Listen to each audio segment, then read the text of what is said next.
Hello and welcome. आज हम आपके साथ CUET 2025 एग्ज़ाम का पैटर्न, सिलेबस इन डिटेल में आपके साथ इस पे बात करेंगे। आपको एग्ज़ाम को कैसे अप्रोच करना है, कौन सा तरीका है अप्रोच करने का, कौन कौन से सब्जेक्ट आपको लेने पड़ेंगे या क्या कंपलसरी है क्या कंपलसरी नहीं है, इस सब पे आज हम बात करेंगे। चलिए वीडियो को स्टार्ट करते हैं। पहला चीज़ आपको जो ध्यान में रखना है वो है जो CUCT का होल प्रोसीजर है या होल एग्जाम है, इसमें 3 सेक्शंस है। सेक्शन नंबर 1 आपका जो है वो है आपका लैंग्वेज पेपर। सेक्शन 2 है वो है आपका जनरल एप्टीट्यूड टेस्ट। सेक्शन 3 आपका है डोमेन स्पेसिफिक टेस्ट। लैंग्वेज की अगर हम बात करें 13 लैंग्वेज है। 13 लैंग्वेजेस में आपको कोई सी भी एक लैंग्वेज लेनी है, कोई सी भी एक लैंग्वेज लेनी है जिसमें आप एग्जाम दोगे। एग्जाम नहीं दोगे बल्कि उस लैंग्वेज में आपको कमांड हो, अंडरस्टैंडिंग अच्छी हो, उसके सिनोनिम्स पता हो, उसका अरेंज सेंटेंस कैसे करते हैं, जैसे इंग्लिश में आते हैं अरेंजिंग द पैसेज, सिनोनिम्स या complete the sentence and all these things. ये आपको उस लैंग्वेज का सब कुछ पता होना चाहिए, यानी कि अंडरस्टैंडिंग हो, कमांड होना चाहिए। ठीक है, उसमें क्या होगा, आपके 50 क्वेश्चन होंगे टोटल और ये पेपर कंपलसरी है। जैसे से फॉर एग्जांपल कश्मीर की बात करें, J&K की बात करें, इस स्टेट में ज़्यादा इंग्लिश लोग प्रेफर करते हैं क्योंकि हमने पहले से ही सीखा होता है, टेंसेस, वो ग्रामर, ये सब हमें ज़्यादा इंग्लिश का ही पता है, तो हम ज़्यादा प्रेफर इंग्लिश को करेंगे। And I would strongly recommend कि जितने भी J&K के स्टूडेंट्स हैं, CUCT के लिए तैयारी कर रहे हैं, अगर आप लैंग्वेज ले रहे हो so you must take English. अगर आप किसी को उर्दू पे कमांड अच्छी हो, इसी तरह ग्रामर पे भी, सो उसको उर्दू लेनी है। ठीक है, अब इसमें क्या है, 50 क्वेश्चन होंगे आपके और इसमें जो टाइम पीरियड होगा वो आपका 60 मिनट होगा, यानी कि 1 घंटे में आपको ये 50 क्वेश्चन करने ही करने हैं। ये क्वेश्चन आपके MCQs होंगे। ठीक है, ऑब्जेक्टिव टाइप। नेक्स्ट चीज क्या है, ये कंपलसरी है। इसी तरह जनरल एप्टीट्यूड टेस्ट का क्या है, ये एक ही टाइप होगा। इसका कोई ये नहीं है कि जैसे 13 लैंग्वेजेस में आप कोई सी भी लैंग्वेज चूज हो उसी के हिसाब से उसके क्वेश्चन आएंगे। यहां पर जनरल एप्टीट्यूड का एक ही टाइप होगा, यानी कि आपने अगर जनरल एप्टीट्यूड लिया है और डोमेन सब्जेक्ट में एक लैंग्वेज में एक लिया है, आपका जो जनरल एप्टीट्यूड है वो सेम होगा। ठीक है, जितना भी जो भी सिलेबस इसका होगा, जो हम आगे डिस्कस करेंगे, वो सेम रहेगा। इसमें भी मगर कुछ चीजें सेम रहेंगी। से फॉर एग्जांपल 50 क्वेश्चंस आपके होंगे, 60 मिनट्स में करने हैं, तो ये कंपलसरी नहीं है।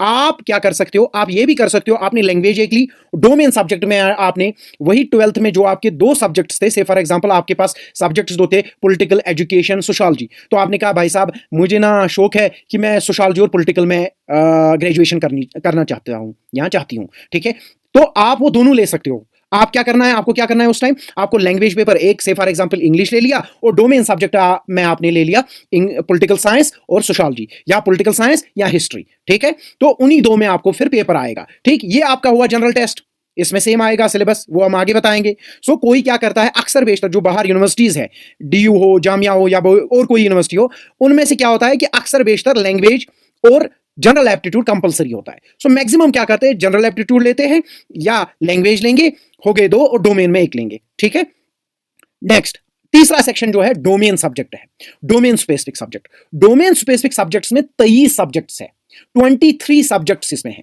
ठीक है, उन 23 सब्जेक्ट्स में आपके हिस्ट्री है, पॉलिटिकल है, इकोनॉमिक्स है, सोशियोलॉजी है, इनमें से आपको कोई सा भी एक चुनना है।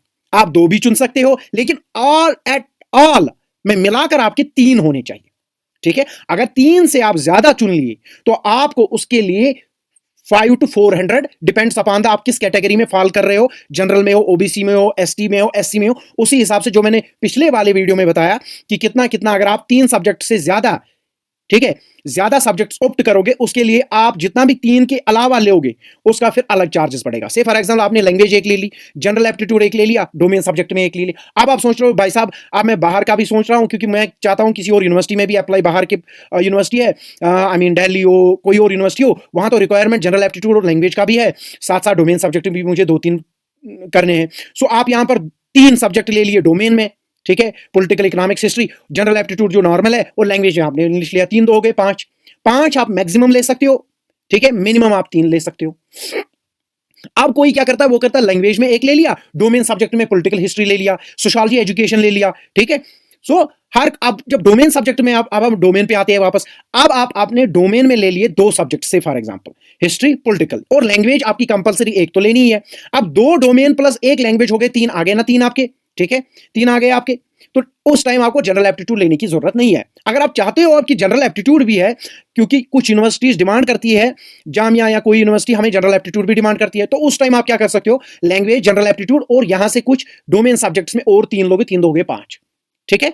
अब डोमेन सब्जेक्ट्स में क्या, जो भी आपने लिया, अब से फॉर एग्जांपल हिस्ट्री इकोनॉमिक्स से क्या ले लिया, उसमें भी 50 क्वेश्चन होंगे, ठीक है। अगर एक ले लिया से फॉर एग्जांपल हिस्ट्री, उसमें 50 क्वेश्चन होंगे हिस्ट्री के। आपको 50 क्वेश्चन जब आप लोगे, आप चाहते हो हिस्ट्री में मैं ग्रेजुएशन करूं, तो यहां पॉलिटिकल साइंस में आपने पॉलिटिकल ले लिया, हिस्ट्री ले लिया, पहला आपका पेपर लैंग्वेज का होगा, 50 क्वेश्चन होंगे, 60 मिनट्स मिलेगा। वो खत्म करके आपके लैपटॉप पे, आपके सेटअप पे, कंप्यूटर पे और एक पेपर जनरेट होगा। अगर आपने पॉलिटिकल हिस्ट्री लिया, पहले पॉलिटिकल का होगा, उसमें 50 क्वेश्चन होंगे, 60 मिनट्स में वो करने हैं। फिर आपका हिस्ट्री पेपर भी आएगा उसके साथ ही, उसमें भी आपको 50 क्वेश्चन में 60 मिनट्स में करने हैं, ठीक है। समझ आया आपको? ठीक, तो इस तरह ये पेपर होगा, इस तरह आपको ये समझना है। चलिए नेक्स्ट चीज किसका ख्याल रखना है, वो है एग्जाम ड्यूरेशन। कि एग्जाम हर किसी सेक्शन में आपको पता ही है, अब एग्जाम हर किसी, कोई भी पेपर हो, चाहे जनरल एप्टीट्यूड का हो, लैंग्वेज का हो या डोमेन सब्जेक्ट्स का हो, हर किसी सेक्शन में जितने भी आपने लिए हैं सब्जेक्ट्स, वो सब उसमें जितने भी एग्जाम हो गए, एक दो या तीन, ठीक है, उन तीन एग्जाम्स में 50-50 क्वेश्चन का एग्जाम होगा और 60 मिनट्स पर हेड, ठीक है, पर एग्जाम के 60 मिनट्स, ये आपको याद रखने हैं। 50 क्वेश्चन यानी कि आपके ये 50 क्वेश्चन कंपलसरी है, यानी कि आप छोड़ नहीं सकते। हाँ, ये भी नहीं है करना ही करना जरूरी है, कंपलसरी इस मींस ये है कि अगर आपको 50 के 50 आते हैं आप करेंगे, ठीक है।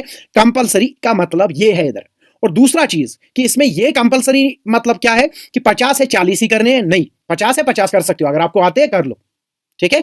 लेकिन अगर आपको नहीं आते, फोकट में टिक विक नहीं मारना है, ठीक है। अगर आप किसी में दो ऑप्शन में आपको कंफ्यूजन है, तो तब आप मार सकते हो यार, हाँ मे भी शायद ये ठीक हो सकता है, लेकिन रफली ऐसी अंधाधुन ऐसी टिक नहीं मारना है आपको, ठीक है, क्योंकि नेगेटिव मार्किंग भी है, वो भी बता रहा हूं मैं। नेगेटिव मार्किंग क्या है?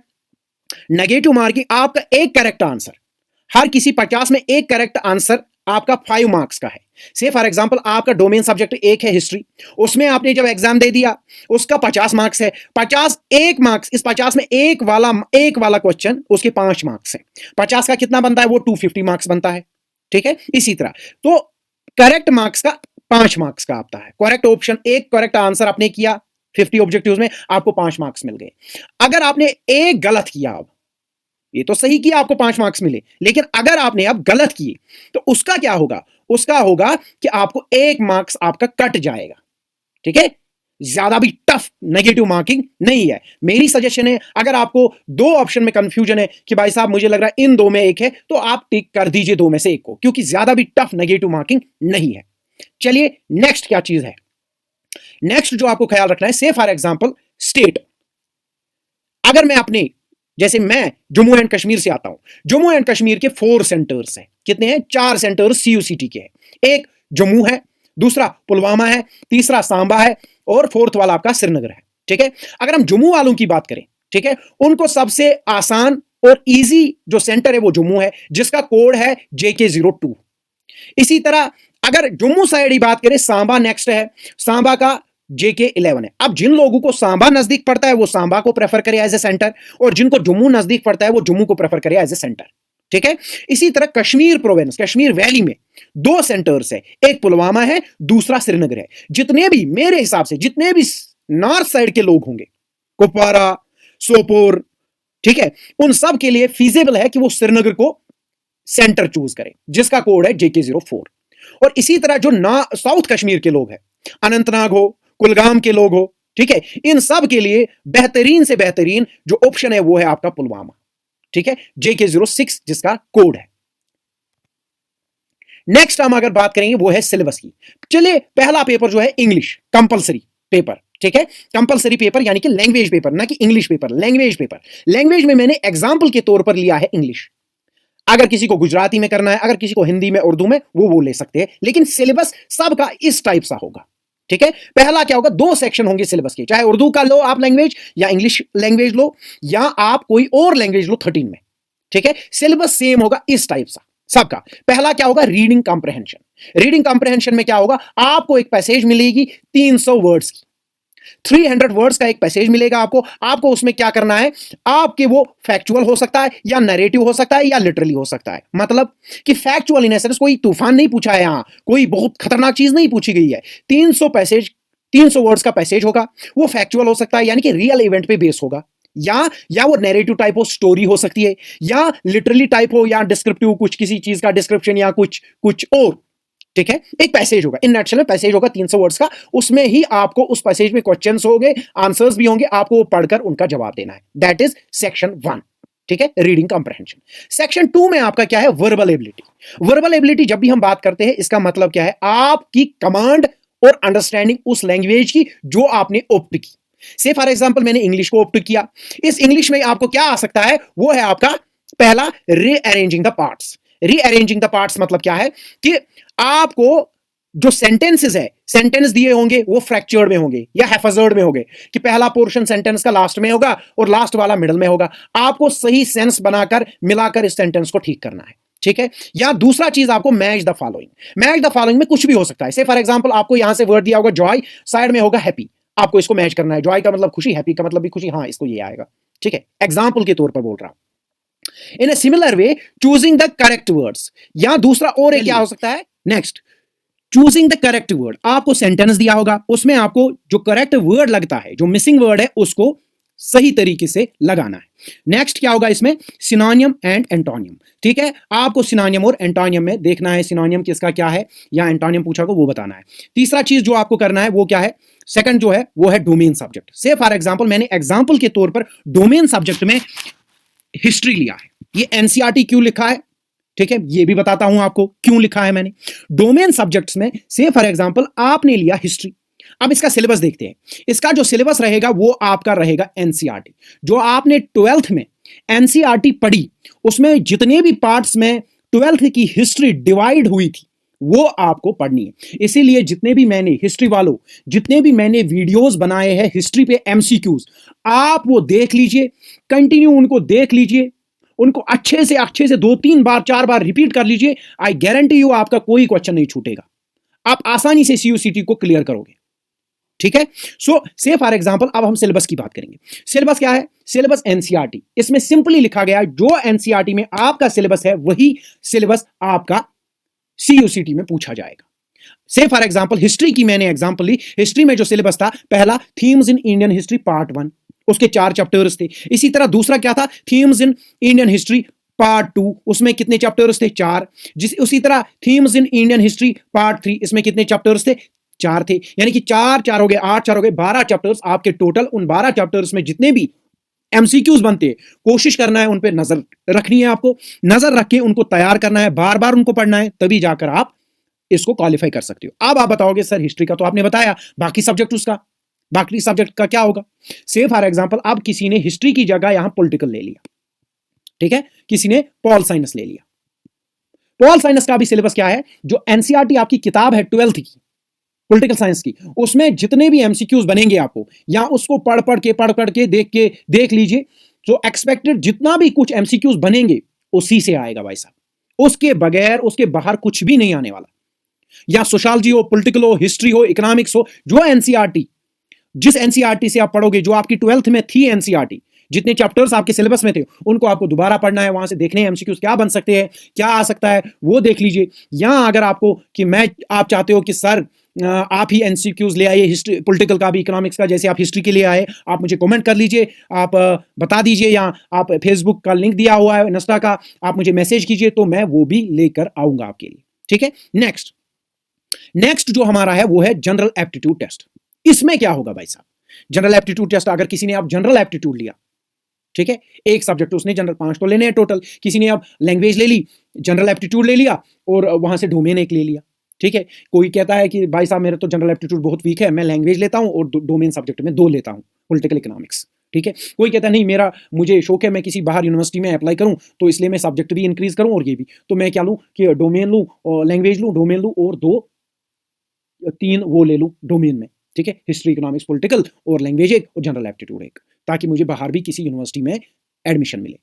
ठीक है। उसके लिए क्या है, जनरल एप्टीट्यूड का सिलेबस देखते हैं। जनरल एप्टीट्यूड क्या, पहला सेक्शन क्या है, general knowledge and current affairs. आपकी स्टैटिक जनरल नॉलेज जितनी भी है कि लॉन्गेस्ट रिवर कौन सा है, ठीक है, या ये बुक किसने लिखी है, या नॉर्मली प्लैनेट्स के बारे में होगा, ठीक है, साइंस से related general knowledge, political affair से रिलेटेड जनरल नॉलेज, ठीक है, किताबों से रिलेटेड, ठीक है, या करंट अफेयर्स कि अभी अभी रिसेंटली 26 जनवरी में किसको क्या पुरस्कार मिला, कौन सा अवार्ड मिला, किसको क्या मिला, ठीक है, या चैंपियंस ट्रॉफी चल रही है, इसका जो फाइनल, तब तक फाइनल हो गया होगा, फाइनल किसने जीता, ठीक है, ऐसे ऐसे क्वेश्चन आ सकते हैं।